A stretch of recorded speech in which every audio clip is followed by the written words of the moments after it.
Hello friends, आप सभी का आपका अपने चैनल जी10 क्लासेस में हार्दिक स्वागत है। और यह चैनल आप सभी के लिए, विशेषकर यूपी बोर्ड के छात्रों के लिए बहुत लाभदायक होने वाला है, क्योंकि इसमें हम सामाजिक विज्ञान के लगभग सभी विषय पर चर्चा की जाएगी और आपकी परीक्षा से संबंधित सभी प्रश्नों को अच्छी तरह समझाया जाएगा, जिससे आप परीक्षा में अच्छे अंकों से उत्तीर्ण होने में सफल होंगे। वीडियो आपको पसंद आए तो लाइक व शेयर करना ना भूलें। चैनल को सब्सक्राइब कर दें, जिससे आपको हर वीडियो का नोटिफिकेशन मिलता रहे। आप अपना सुझाव कमेंट्स में अवश्य दें। आपका सुझाव हमारे लिए अत्यंत महत्वपूर्ण होगा। हम और भी प्रोग्रेस कर सकते हैं। आइए आज की क्लास आरंभ करते हैं। आज का हमारा टॉपिक है कक्षा 9 यूरोप में समाजवाद और रूसी क्रांति। आज हम इसी चैप्टर से संबंधित परीक्षा उपयोगी महत्वपूर्ण तथ्यों पर चर्चा करेंगे। आइए शुरू करते हैं। एक बार फिर वीडियो को लाइक अवश्य कर दें। शुरू करते हैं। बच्चों, आप पिछले चैप्टर में पढ़ चुके हैं फ्रांसीसी क्रांति। जब फ्रांसीसी क्रांति हुई तो फ्रांस सहित पूरे यूरोप में और पूरी दुनिया में हलचल शुरू हो गई थी। तो फ्रांस क्रांति की जो विरासत थी, उसने फ्रांस सहित पूरी दुनिया के सामाजिक, आर्थिक और राजनीतिक विचारों को एक नई दिशा प्रदान की थी। क्रांति के पश्चात यूरोप और एशिया सहित दुनिया के सभी भागों में व्यक्तिगत अधिकारों और शासन व्यवस्था से संबंधित विषयों पर चर्चा की जाने लगी और मांग की जाने लगी कि हमें भी आज़ादी चाहिए, हमें भी अपना अलग राष्ट्र चाहिए। एक राष्ट्रवाद की भूमिका भी शुरू हो गई। और जब राष्ट्र शुरू होता है तो राष्ट्र के लिए क्या क्या जरूरी होता है? ज़मीन और समाज, जनसंख्या। तो यूरोप और रूस में समाजवाद से संबंधित नए विचारों का उद्भव के लिए एक पृष्ठभूमि तैयार हो गई, जिसे कहते हैं सामाजिक परिवर्तन का युग। फ्रांसीसी क्रांति के पश्चात तो हम बात कर रहे थे सामाजिक परिवर्तन का युग। फ्रांसीसी क्रांति के पश्चात संपूर्ण यूरोप के सामाजिक और राजनीतिक परिवर्तन दिखाई देने लगा और यूरोप के लगभग सभी लोग समाज में पूर्ण परिवर्तन चाहते थे। इनमें से कुछ उदारवादी थे, कुछ रूढ़िवादी थे और कुछ रेडिकल थे। इन तीनों शब्दों का अर्थ मैं आपको आगे बताऊंगा। रूसी क्रांति ने 20वीं शताब्दी में समाज को एक नया रूप देने के लिए समाजवाद के विचारों को लोकप्रिय बनाया। हम आगे बढ़ेंगे रूसी क्रांति के बारे में। सबसे पहला शब्द है उदारवादी। सामाजिक परिवर्तन के समर्थकों में एक समूह उदारवादियों का था, जो ऐसा राष्ट्र चाहते थे जहां सभी धर्मों को एक समान सम्मान मिले। 19-20वीं शताब्दी के यूरोप में ईसाई धर्म का प्रभुत्व था और उदारवादी समूह वंश आधारित शासकों की अनियंत्रित सत्ता के भी विरोधी थे। वो नहीं चाहते थे कि जो शासक है वो वंश के साथ हो, उनमें वंशवाद हो। इन्होंने व्यक्तियों के अधिकारों की सुरक्षा के पक्ष में समर्थन किया था और सरकार की लोकतांत्रिक व्यवस्था की वकालत भी की थी। ये लोग एक अच्छी, सुसंगठित और प्रशिक्षित स्वायत्त न्यायपालिका के पक्षधर थे। इन्हें उदारवादी कहा जाता था। दूसरा ग्रुप था रूढ़िवादी। रूढ़िवादी वर्ग जो था, रूढ़िवादी का अर्थ होता है परंपरावादी, कि जैसा पहले से चल रहा है ऐसा ही चलता रहे। ये उदारवादी और रेडिकल दोनों का विरोधी था और इनका मानना था वोट देने का अधिकार केवल ऐसे पुरुषों को मिले जिनके पास संपत्ति हो, और महिलाओं को भी वोट देने का पक्ष में ये लोग नहीं थे। मत देने का अधिकार न मिलने के कारण महिलाओं ने आंदोलन करने का भी निश्चय किया और फ्रांसीसी क्रांति के पश्चात इनकी सोच में भी परिवर्तन आया। 19वीं सदी तक इनके विचार बदले और अब इन्हें भी लगने लगा कि परिवर्तन आवश्यक है और अतीत का सम्मान करते हुए बदलाव की प्रक्रिया के पक्ष में थे। रेडिकल। इस समूह ने महिला के अधिकारों का समर्थन किया और अलग अलग मत अधिकार आंदोलनों का आयोजन भी किया। रेडिकल समूह के लोग ऐसी सरकार के पक्ष में थे जो देश की जनसंख्या के बहुमत के समर्थन पर आधारित हो। ये चाहते थे कि सभी लोगों को मत का अधिकार मिले। निजी संपत्ति के विरोधी तो नहीं थे, लेकिन केवल कुछ लोगों के पास संपत्ति के संपत्ति हो, इस चीज़ का ये विरोध करते थे। यूरोपीय औद्योगिक, समाज और सामाजिक परिवर्तन। औद्योगिक क्रांति के समय, औद्योगिक क्रांति का अर्थ होता है कि नए नए उद्योगों की स्थापना कराना। तो इसके समय यूरोप में नए शहर, नए औद्योगिक क्षेत्र और रेलवे स्टेशनों का भी विकास हुआ और औद्योगिकरण से महिलाओं, पुरुष, बच्चों को कारखानों में काम मिला। लेकिन इतना कुछ होने के बावजूद भी बेरोजगारी की समस्या वो बनी रही, क्योंकि जनसंख्या बढ़ रही थी और अधिकांश उदारवादियों और रेडिकल के पास स्वयं की संपत्ति थी और इनके अपने कर्मचारी भी थे। इन्होंने यह संपत्ति व्यापार और औद्योगिक व्यवसायों के माध्यम से एकत्रित की थी। उदारवादी और रेडिकल समूह के लोग सभी लोगों के लिए व्यक्तिगत स्वतंत्रता के पक्ष में थे। इसी कारण से बहुत से कार्यरत स्त्री पुरुष रेडिकल्स लोगों के पक्ष में संगठित हो गए थे, लामबंद हो गए थे।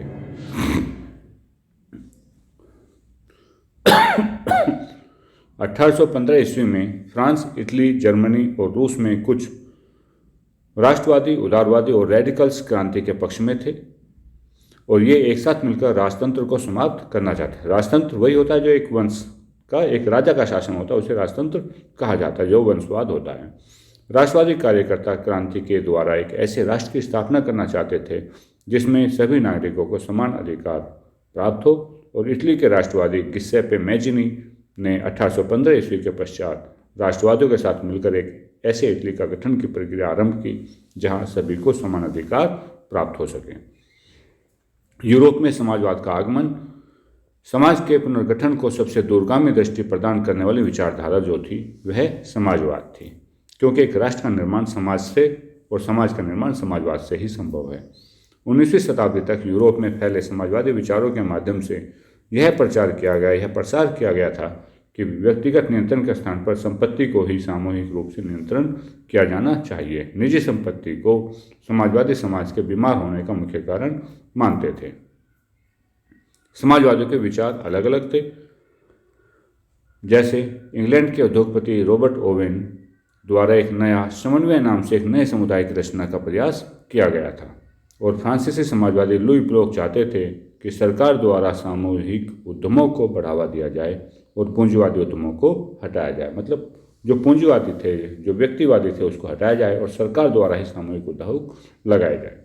कार्ल मार्क्स का विचार था औद्योगिक समाज पूंजीवादी समाज है और फैक्ट्री में लगी पूंजी पर पूंजीवादियों का, जो पूंजीपति होते हैं उन्हीं का स्वामित्व है। अतः मार्क्स साम्यवादी समाज के समर्थक थे।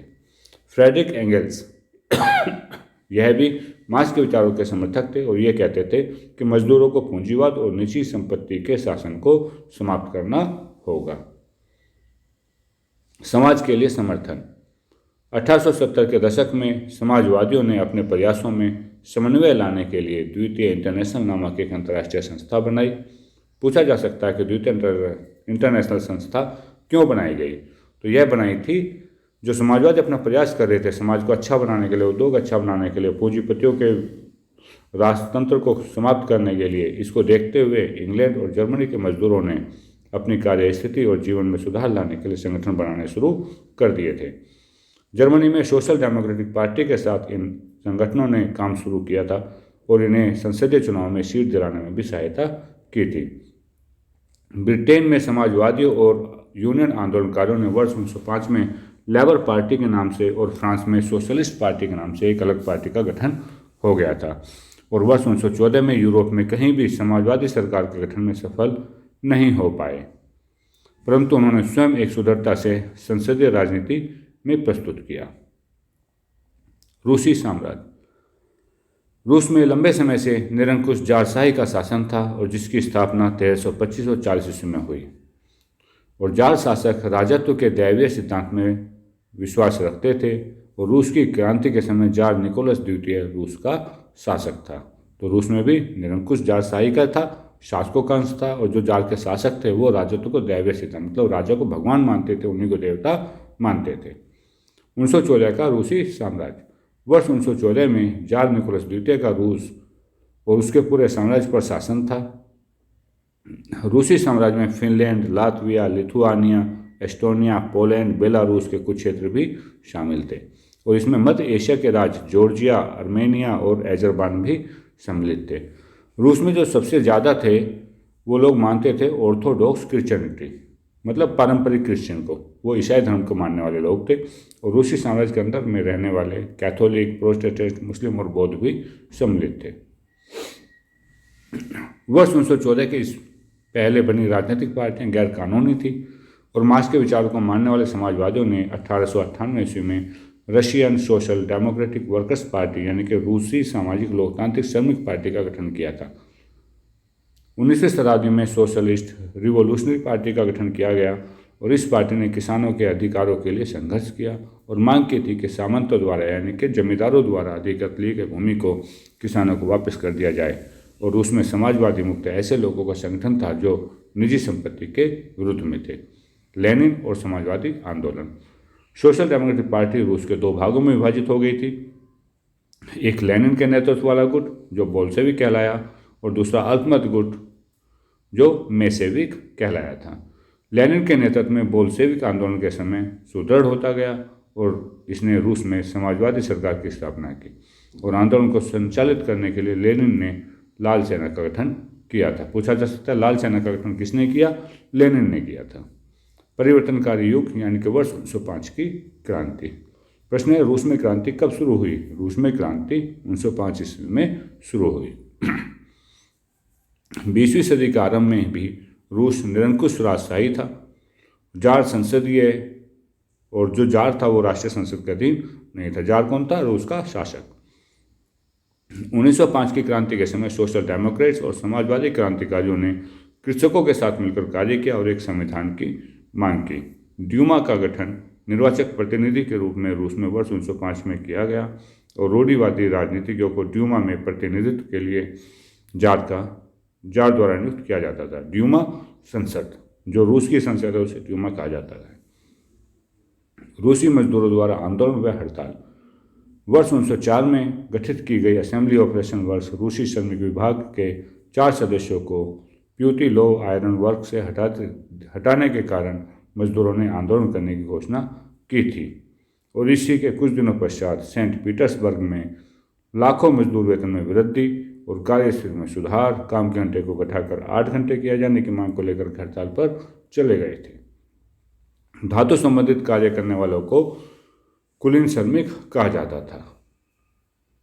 22 जनवरी 1905 को रूस में मजदूरों का एक समूह एक जुलूस में जार को प्रार्थना पत्र देने जा रहा था, तभी जार के आदेश से उन पर गोलियां चला दी गई और यह घटना रविवार को हुई थी, इसलिए इस घटना को खूनी रविवार कहा जाता है।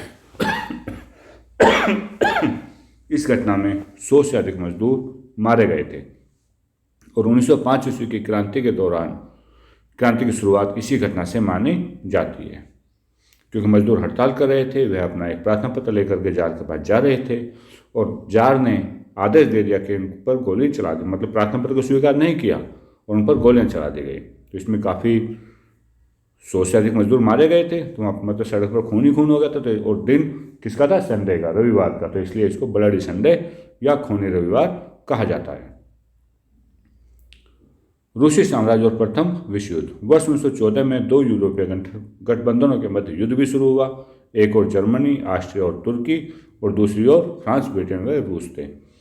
बाद में युद्ध के प्रति रूस में विरोध बढ़ता गया और इसी कारण रूस की पराजय होने लगी और रूस का प्रथम विश्व युद्ध में सम्मिलित होने का उद्देश्य साम्राज्यवाद का विस्तार करना भी था। रूसी सेना की पराजय। वर्ष 14 और 16 के बीच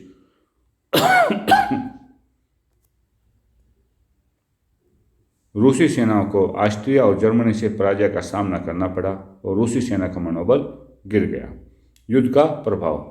युद्ध में उद्योगों का पर बुरा प्रभाव पड़ा। देश के उद्योगों को मिलने वाली भारी आपूर्ति बंद हो गई थी और जर्मनी द्वारा प्रतिबंधित कर दिया गया था। 1916 में रेलवे की लाइनों को भी तोड़ दिया गया और स्वस्थ पुरुषों को युद्ध में भेजा गया, जिसके कारण मजदूरों की कमी हो गई और छोटे छोटे कारखाने बंद होने लगे। युद्ध में सेना को अनाज भारी मात्रा में पहुंचाया गया, जिससे शहरों में अनाज की कमी हो गई और अनाज की कमी इतनी हो गई थी कि कभी कभी रोटी की दुकान पर भी रोटी लेने के लिए दंगे हो जाते थे। और वर्ष 1917 के प्रथम विश्व युद्ध के लगभग 70 लाख लोग मारे गए थे। पेट्रोग्राद में फरवरी क्रांति भी हुई। जार निकोलस द्वितीय को अपदस्थ करने के कारण पेट्रोग्राद की सड़कों पर 7 मार्च 1917 को क्रांति प्रारंभ हो गई और इसे फरवरी क्रांति कहा जाता है। इस चैप्टर में 2 तरह की क्रांति हो गई, एक खूनी रविवार और एक फरवरी क्रांति। और इसी क्रांति में महिलाओं और मजदूरों ने बहुत बड़ी संख्या में भाग लिया था। क्या था इस क्रांति में? इस क्रांति के पश्चात, फरवरी क्रांति के पश्चात क्या हुआ था? सोशलिस्ट रिवोल्यूशनरी पार्टी के विभाजन के बाद बोल्शेविक दल पृथक होकर अलग दल बन गया था, जिसका नेतृत्व किसने किया था? लेनिन ने किया था। इसके बाद लेनिन का प्रभाव सोवियत संघ पर पड़ा और लेनिन ने अपने विचार प्रस्तुत किए, जिसे अप्रैल थीसिस कहते हैं। 3 बातों का समावेश किया गया था कि युद्ध को समाप्ति की ओर ले जाया जाए, किसानों की जमीन हस्तांतरित की जाए और बैंकों का अविलंब राष्ट्रीयकरण किया जाए। ड्यूमा का निलंबन होना। आंदोलनकारी मजदूरों के दल ने संगठित होकर सरकारी इमारतों पर अधिकार कर लिया और 25 फरवरी 1917 को ड्यूमा को निलंबित कर दिया गया। राजनेताओं ने ड्यूमा के निलंबन के विरुद्ध बोलना शुरू कर दिया और 26 फरवरी को नेवा नदी के बाएं किनारे की सड़कों पर प्रदर्शनकारियों ने पुनः वापसी करी। 27 फरवरी को ही प्रदर्शनकारियों द्वारा पुलिस मुख्यालय पर आक्रमण करके उसे नष्ट कर दिया गया। रोटी वेतन कार्य के घंटों में कमी, लोकतांत्रिक अधिकारों के पक्ष में नारे लगाते हुए हजारों लाखों लोग सड़कों पर एकत्र हो गए थे। जिस भवन में ड्यूमा की बैठक होती थी, सैनिकों और मजदूरों को मिलाकर वहाँ सोवियत या परिषद का गठन किया गया। यहीं से पेट्रोग्राद सोवियत का जन्म हुआ था। सोवियत नेता और ड्यूमा नेता। जार ने 15 मार्च 1917 को त्यागपत्र दे दिया। ड्यूमा और सोवियत नेताओं ने मिलकर एक अंतरिम सरकार का गठन किया। फरवरी 1917 में राजशाही को सत्ता से हटाने वाली क्रांति का झंडा पेट्रोग्राद की जनता के हाथों में था। मजदूर आंदोलन और इसका प्रभाव। गर्मियों के समय रूस में मजदूर आंदोलन और अधिक फैल गया था और औद्योगिक क्षेत्रों में फैक्ट्री कमेटी का गठन होने लगा। बोल्शेविक नेता लेनिन चाहते थे कि रेडिकल उद्देश्यों को स्पष्ट करने के लिए पार्टी का नाम कम्युनिस्ट पार्टी रखा जाए। जुलाई 1917 में बोल्शेविकों द्वारा किए गए विशाल प्रदर्शन का दमन किया गया और इस क्रांति से प्रेरणा लेकर जुलाई और सितंबर 1917 के मध्य किसानों ने जमीनों पर अपना अधिकार कर लिया। अक्टूबर 1917 की क्रांति या रूसी क्रांति। अक्टूबर 1917 की क्रांति ग्रेगोरियन कैलेंडर के अनुसार 7 नवंबर 1917 को हुई थी और इसे साम्यवादी बोल्शेविक क्रांति भी कहते हैं। इस क्रांति के कारण साम्यवादी विचारधारा का प्रसार ने क्रांति को प्रोत्साहित किया था। व्यावसायिक क्रांति के प्रभाव से मजदूर वर्ग में चेतना का प्रसार हुआ। राजनीतिक चेतना के उदय के कारण समाजवादी समाज की स्थापना का लक्ष्य मिल गया था। वर्ष 1905 में रूस में हुई क्रांतिपूर्ण घटना का प्रभाव भी महत्वपूर्ण कारण था और विचारकों ने योगदान, जिसमें Karl Marx, Tolstoy, Friedrich Engels, Kropotkin, Dostoevsky, Turgenev प्रमुख थे। कार्ल मार्क्स को समाजवाद का जनक कहा गया। और इसमें किसको जनक, समाजवाद का जनक किसे कहा जाता है? कार्ल मार्क्स को कहा जाता है। वर्ष 1905 में छोटे से देश जापान से रूस की पराजय ने जनता को आक्रोशित किया और प्रथम विश्व में सम्मिलित होने से रूस की आर्थिक असंतुष्टि से किसानों में असंतोष उत्पन्न हो रहा था। रूस के औद्योगिक क्रांति में रूसी श्रमिकों का भी असंतोष उत्पन्न हो रहा था और वर्ष 1916-17 में रूस में भारी अकाल पड़ा, जिसने आक्रोश को चरम सीमा पर पहुंचा दिया और प्रथम विश्व युद्ध में रूस की पराजय हुई थी। अक्टूबर के बाद क्या क्या बदलाव हुए थे? अक्टूबर 1917 में नवंबर 1917 में बोल्शेविकों के द्वारा बैंकों का राष्ट्रीयकरण कर दिया गया। चर्च और जार की संपत्ति को जब्त कर लिया गया। भूमि को सामाजिक संपत्ति घोषित कर और किसानों को सामंतों की खेती जब्त करने के लिए कहा गया। शहर में बोल्शेविकों ने मकान मालिकों के लिए पर्याप्त हिस्सा छोड़कर उनके बड़े मकानों के छोटे छोटे हिस्से कर दिए, जिससे जरूरतमंद लोगों को भी रहने के लिए स्थान दिया जा सके। बोल्शेविक पार्टी का नाम पुनः कम्युनिस्ट पार्टी बोल्शेविक रखा गया। इनके द्वारा सोवियत टोपी, जिसे बुदियोनोका कहा जाता है, का चुनाव किया गया। किसका चुनाव किया गया? सोवियत टोपी या बुदियोनोका का। रूसी क्रांति के पश्चात रूस में साम्यवादी व्यवस्था का प्रारंभ हो गया। संविधान सभा के लिए चुनाव। नवंबर 1917 में बोल्शेविकों के द्वारा संविधान सभा का चुनाव कराया गया, परंतु इस चुनाव में उन्हें बहुमत प्राप्त नहीं हुआ। इसके पश्चात लेनिन ने असेंबली को समाप्त कर दिया। सोवियत यूनियन का निर्माण। वर्ष 1918 में बोल्शेविक को छोड़कर सभी राजनीतिक दलों पर प्रतिबंध लगा दिया गया। अब बोल्शेविक ही एक पार्टी रह गई थी जो चुनाव में भाग ले रही थी और बोल्शेविक संगठन के द्वारा एक गुप्तचर पुलिस संगठन चेका का गठन किया गया था। गृह युद्ध। भूमि के पुनर्वितरण के प्रश्न में समाजवादियों, उदारवादियों, राजशाही समर्थकों और गैर बोल्शेविकों के बीच मतभेद बढ़ गया था और यह मतभेद अर्थात गृह युद्ध वर्ष 1918 से 1920 तक चलता रहा। 1922 के गैर रूसी राष्ट्रवादियों को राजनीतिक स्वायत्ता बोल्शेविकों के द्वारा प्रदान की गई थी। समाजवाद समाज का निर्माण। गृह युद्ध के दौरान बोल्शेविकों के द्वारा उद्योगों और बैंकों का राष्ट्रीयकरण किया गया, जिसके द्वारा कृषकों को ऐसी भूमि पर खेती का आदेश दिया गया जिसका समाजीकरण हो चुका था। इसके द्वारा बोल्शेविक सामूहिकता दिखाने का प्रयास करते थे। केंद्रीय योजना की प्रक्रिया। केंद्रीकृत योजना के नए नए कार्यक्रमों को प्रस्तुत किया गया। अर्थव्यवस्था में सुधार के लिए पंचवर्षीय योजना भी लागू की गई। केंद्रीकृत योजना के कारण औद्योगिक उत्पाद बढ़ने लगा और 1929 से 1932 के मध्य स्टील, कोयला, तेल के उत्पादन में 100% की वृद्धि भी हुई। मजदूरों की स्थिति। तीव्र गति से होने वाले निर्माण कार्यों के कारण मजदूरों की कार्य स्थितियां दयनीय होने लगी। उदाहरण स्वरूप मैग्नीटो गोस्क शहर में स्टील संयंत्र का निर्माण मात्र 3 वर्ष में कर लिया गया था। श्रमिकों की स्थिति में सुधार लाने के लिए क्या क्या उपाय किए गए थे? फैक्ट्री कामगारों और किसान की शिक्षा के लिए विस्तृत शिक्षा व्यवस्था की शुरुआत की गई। इन्हें विश्वविद्यालय में प्रवेश दिलाने के लिए उचित व्यवस्था की गई। महिला मजदूरों के बच्चों के लिए फैक्ट्रियों में बालवाड़ियाँ भी खोली गई। कम शुल्क पर स्वास्थ्य सुविधा का भी आरंभ किया गया। मजदूरों के लिए एक आदर्श आवासीय क्षेत्र भी स्थापित किया गया और सरकार द्वारा ये सभी प्रयास प्रत्येक स्थान पर एक जैसे नहीं थे, क्योंकि सरकारी संसाधन सीमित थे, लेकिन फिर भी काफ़ी प्रयास किया गया। स्टालिन और सामूहिकीकरण। जनवरी 1924 में लेनिन की मृत्यु के पश्चात जोसेफ स्टालिन सोवियत कम्युनिस्ट का नेता बना और वर्ष 1927-28 में रूस के शहरों में अनाज का संकट उत्पन्न हो गया था। वर्ष 1928 में पार्टी के सदस्यों ने अनाज उत्पादकों के क्षेत्रों में जाकर निरीक्षण किया और किसानों से बलपूर्वक अनाज खरीदा और कुल्को अर्थात रूस के संपन्न किसानों के यहाँ छापे भी मारे। इस प्रकार और वर्ष 1917 के पश्चात कृषि भूमि को स्थानांतरित कर दिया गया था। स्टालिन की नीतियाँ 1930 और 1933 में सोवियत इतिहास में पहली बार सबसे पहला बड़ा अकाल पड़ा था, जिसके कारण 40 लाख से अधिक लोगों की मृत्यु हो गई थी। जो लोग स्टालिन की नीतियों की उपेक्षा करते थे उन पर समाजवाद के विरुद्ध षड्यंत्र रचने का आरोप भी लगाया जाता था। वर्ष 1939 तक 26 लाख से अधिक लोग और श्रम शिविरों में या जेल भेज दिए गए थे। चैप्टर से संबंधित कुछ महत्वपूर्ण बिंदु। रूस में कम्यून किसानों को मीर के नाम से जाना जाता था। किस नाम से जाना जाता था? मीर के नाम से जाना जाता था। सेंट पीटर्सबर्ग का नया नाम पेट्रोग्राद रखा गया था। जदीदी रूसी साम्राज्य का मुस्लिम सुधारक था। आरोरा नामक जहाज का प्रयोग अक्टूबर क्रांति में किया गया था, जिसे विक्टर पैलेस पर आक्रमण किया गया था और रूस में सामूहिक कृषि भूमि को कालखोज कहा जाता था। क्या कहा जाता था? कालखोज कहा जाता था। रूसी साम्राज्य की विशेषताएं। रूसी साम्राज्य की विशेषताएं कुछ निम्नलिखित थी।